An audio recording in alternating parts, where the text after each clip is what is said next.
I said, I don't even need you, in front of his family. He nodded, got up, and drove off without me.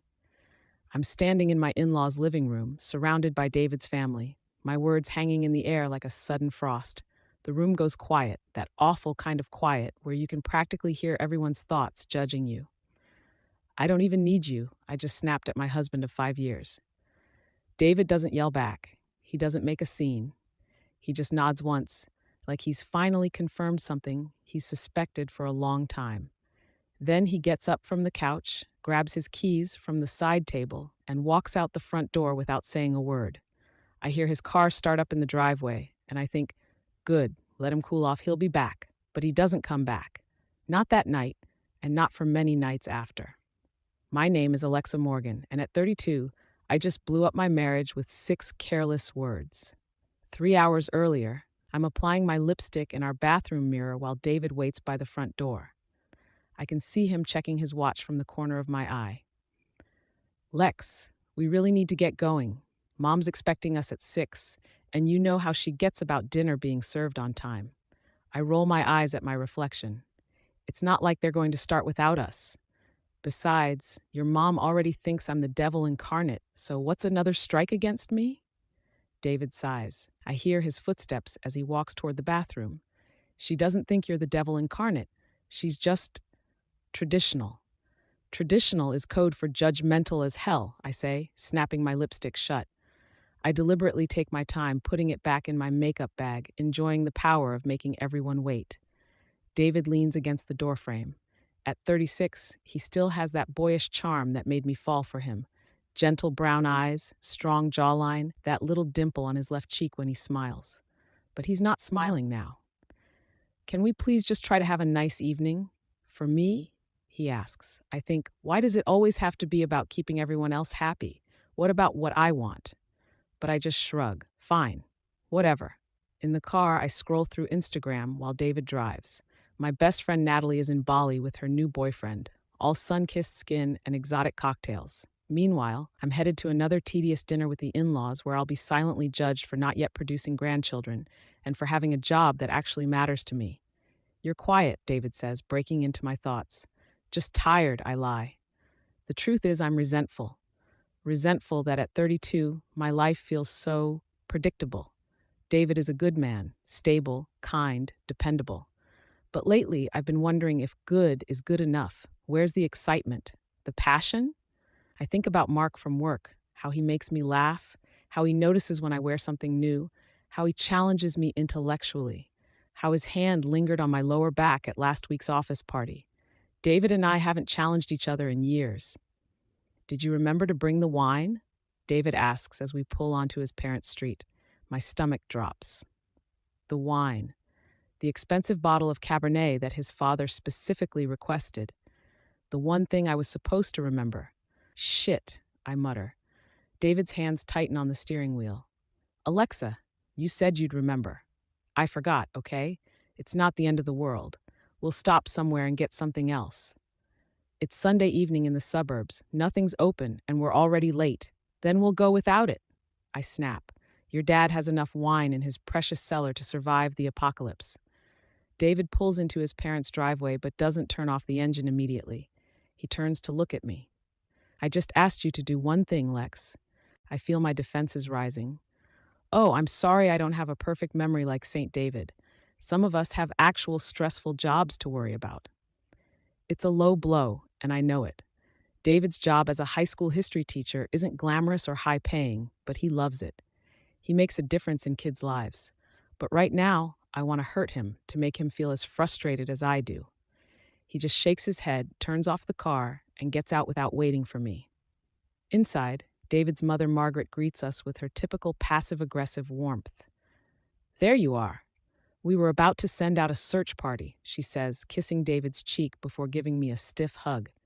She's wearing an apron over her immaculate outfit, not a hair out of place despite having cooked a full meal. Sorry we're late, Mom. Traffic was bad, David says, covering for me. Well, you're here now. That's what matters. She looks at my empty hands. Oh, did you forget the wine? Before I can answer, David jumps in. That's my fault. I left it on the counter at home. I shoot him a surprised look. Why is he taking the blame? No worries, son. I've got plenty. David's father, Richard, emerges from the living room to clap his son on the shoulder. He nods at me. Alexa. Richard, I return with equal coolness. David's younger sister, Melissa, is already there with her husband, Greg, and their 2-year-old daughter, Emma. Melissa and I used to be friendly, but since she became a mother, we've had less and less in common. Or at least, that's how it feels when she talks endlessly about Emma's developmental milestones, while I try to contribute stories about my marketing campaigns. Aunt Lexa? Emma toddles over to me, arms outstretched. I pick her up, forcing a smile. Hey, Munchkin, you've gotten so big. She's in the 90th percentile for height, Melissa chimes in proudly. The pediatrician says she might be tall like David. That's great, I say, already feeling the familiar weight of these conversations pressing down on me. I set Emma down a bit too quickly and reach for the wine glass Richard is offering. At dinner, I'm seated between David and his father, with Margaret at the head of the table. The conversation flows around me. Talk of Emma's preschool options, Richard's golf game, Melissa's husband's promotion. I sip my wine, not the one we were supposed to bring, and contribute when necessary. I check my phone under the table, scrolling through Mark's latest texts. Thinking of you, he's written. Drinks tomorrow after work? I smile to myself, feeling a small thrill at the secret connection. So, Alexa, Margaret says during a lull, how's work these days? Still putting in those long hours? I sense the judgment in her question. In Margaret's world, a woman's career is secondary to her role as a wife and mother. The fact that I'm still childless after 5 years of marriage is a constant source of disappointment to her. It's good, I say. Busy. We just landed the Brighton account, which is huge for the agency. Congratulations, Richard says, sounding genuinely impressed. They're a major player, aren't they? I nod, warming to the topic. Yes, and I'll be leading the creative team. It's a big responsibility, but I'm excited about it. That sounds wonderful, dear, Margaret says with a tight smile, though I wonder when you'll find time for starting a family with such a demanding job. And there it is, the inevitable question. Mom, David warns, placing a hand on my knee under the table. I shake it off. Actually, Margaret, David and I haven't decided if we want children yet. A lie. David wants kids. I'm the one who keeps pushing it off. Margaret looks stricken. But surely at your age. My age is fine, I cut in. Women have babies in their 40s now, if we decide to have them at all. An uncomfortable silence falls over the table. I feel David tense beside me. Who wants dessert? Melissa chirps, trying to change the subject. But Margaret isn't done. I just think you might regret waiting too long, and David would make such a wonderful father. I see the longing in David's eyes as he watches Emma giggling with her dad. The guilt rises in my throat like bile. David knows where I stand, I say carefully. Yes, but does he know where you'll stand in 5 years when it might be too late? Margaret presses. Mom, please, David says quietly. This isn't the time or place. I'm just concerned, she continues. You've always wanted a family, David. And Alexa, dear, I know your career is important, but there's nothing more rewarding than being a mother. I feel something snap inside me. All the resentment, the feeling of being judged, the pressure, it all bubbles to the surface. You know what, Margaret? Not everyone measures success by how many children they've popped out. Some of us actually want to make an impact in the world beyond perpetuating our genes. The table goes silent. David's hand finds my arm. Lex, come on. I shake him off again, standing up. No, I'm tired of this. Every dinner, every holiday, it's the same conversation. When are you having babies? Why are you working so hard? Why can't you be more like perfect Melissa? Alexa, that's enough. David says firmly, standing up beside me. Is it? Because I don't think it is. I don't think your family has any idea who I actually am or what I want. And neither do you anymore. David's face hardens. That's not fair. I support you in everything you do. I laugh bitterly. Support me. You tolerate me. You make excuses for me. Sorry we're late. Sorry we forgot the wine. Sorry my wife has ambitions beyond being barefoot and pregnant in the kitchen. I have never said anything like that, David says, his voice dangerously quiet. You didn't have to. It's written all over your face every time we leave here. You wish I was different. You wish I was more like what they want me to be. David shakes his head, his expression a mixture of hurt and anger. That's not true, and you know it. I fell in love with you exactly as you are. Well, maybe who I am is someone who doesn't want this life anymore. The words burst out of me before I can stop them.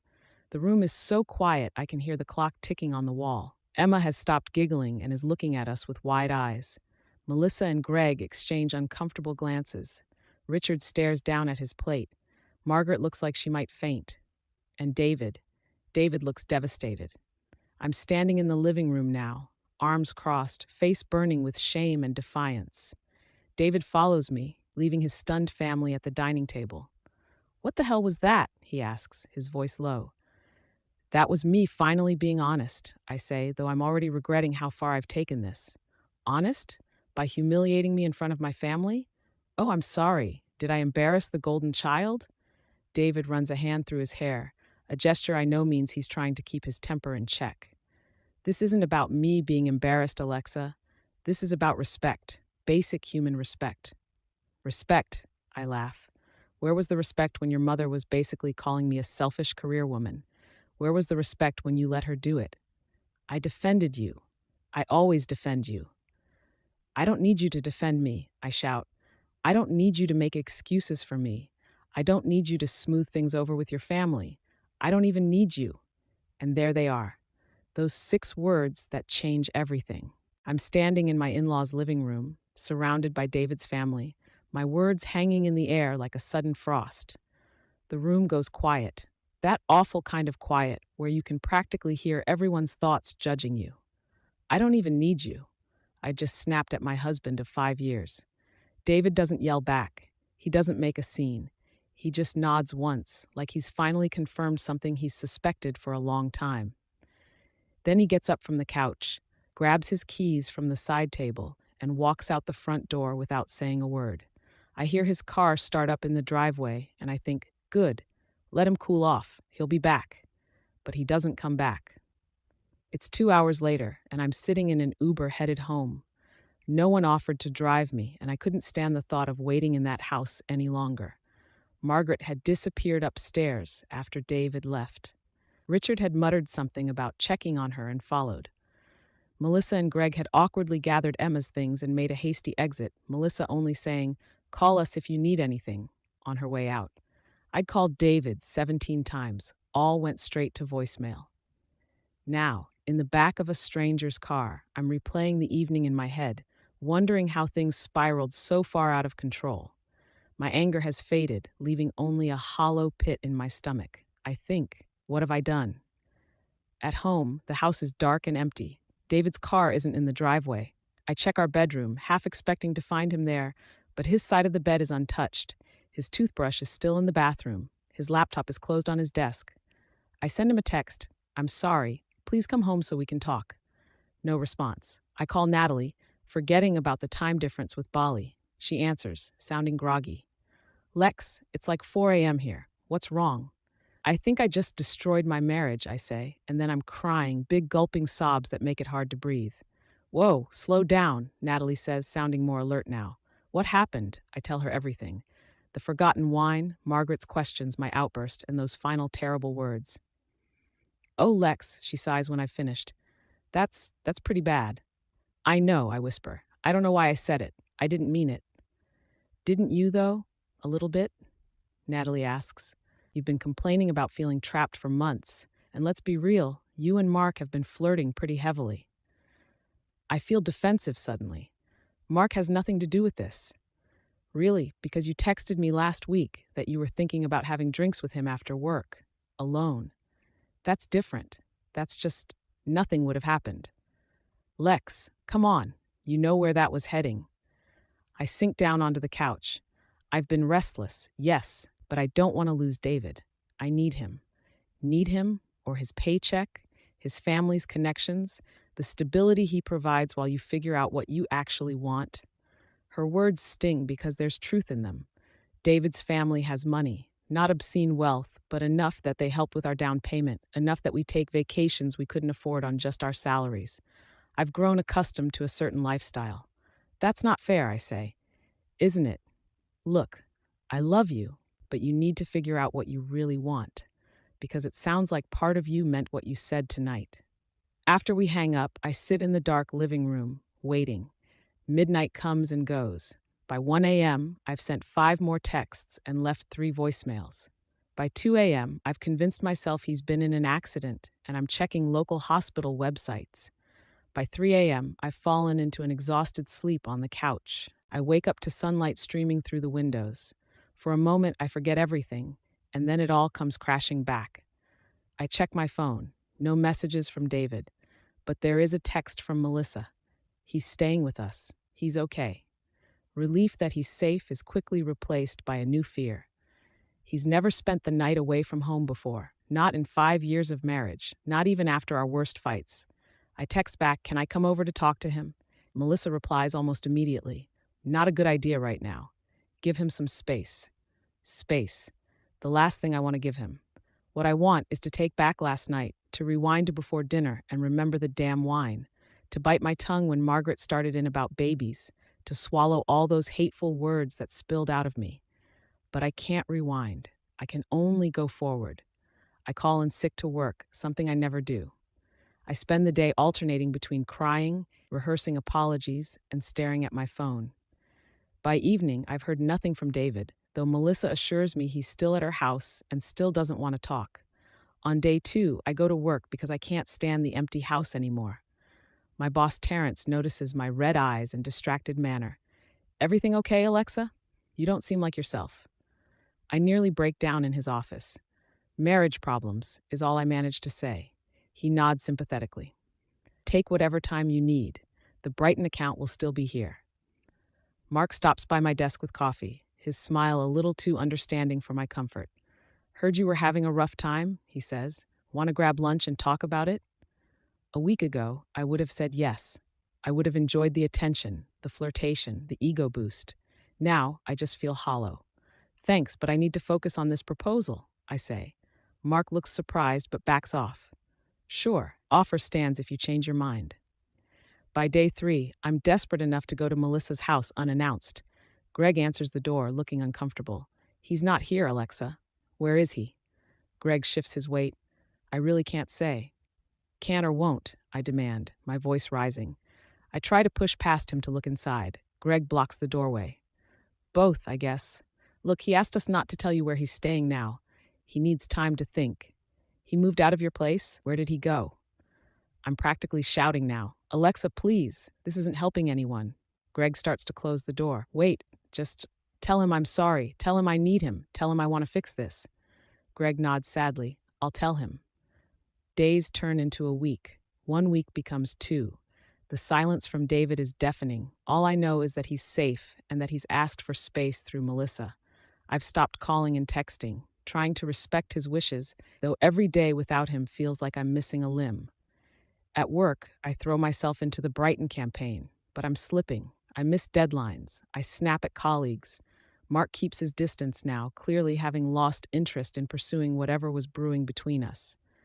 3 weeks after that terrible night, I come home to find David's car in the driveway. My heart leaps. He's back. But when I rush inside, I find him packing clothes into a suitcase. He doesn't look up when I enter our bedroom. "David," I breathe, "you're home." "Just getting some things," he says, his voice flat. I move toward him, but he steps away. "Please don't, Alexa." "David, we need to talk. I need to explain." "Explain what?" He finally looks at me, and his eyes are colder than I've ever seen them. "How you don't need me, or how you've been texting that guy from work behind my back." My blood runs cold. "What are you talking about?" He throws his phone on the bed. On the screen is a text from Melissa. "Mark from her work just posted on Instagram. Check his story." I feel sick. "David, whatever you saw, I saw enough," he says, zipping up his suitcase. "The texts, the drinks after work. Did you think I wouldn't find out?" "Nothing happened," I insist. "We just talked." "With his hand on your thigh, with you leaning in to whisper in his ear? That's just talking?" I'm stunned. I had gone for drinks with Mark last week, seeking distraction from my misery. Yes, there had been flirting, touching, but nothing more. I'd left before anything could happen, racked with guilt. But the photos must look damning. "It's not what you think," I say weakly. "It never is it?" David picks up his suitcase. "I filed for divorce this morning. My lawyer will be in touch." The word hits me like a physical blow. Divorce? David, no. We can work this out. I need you. He laughs, a harsh sound I've never heard from him before. No, Alexa. You made it very clear you don't need me. And you know what? I finally realized I don't need you either. He walks past me, down the stairs, and out the front door. This time, I don't follow him. The divorce proceedings are swift and brutal. David has evidence, not just of the emotional affair with Mark, but of years of belittling comments, of me taking advantage of his generosity, of the many ways I'd made him feel small. To my horror, his lawyer presents a journal David had been keeping for the past year, documenting every hurtful remark, every time I'd prioritized work over our marriage, every time I'd embarrassed him in front of others. It was my therapist's suggestion, David explains during mediation. She thought it would help me see patterns. The pattern is clear. I've been a terrible wife.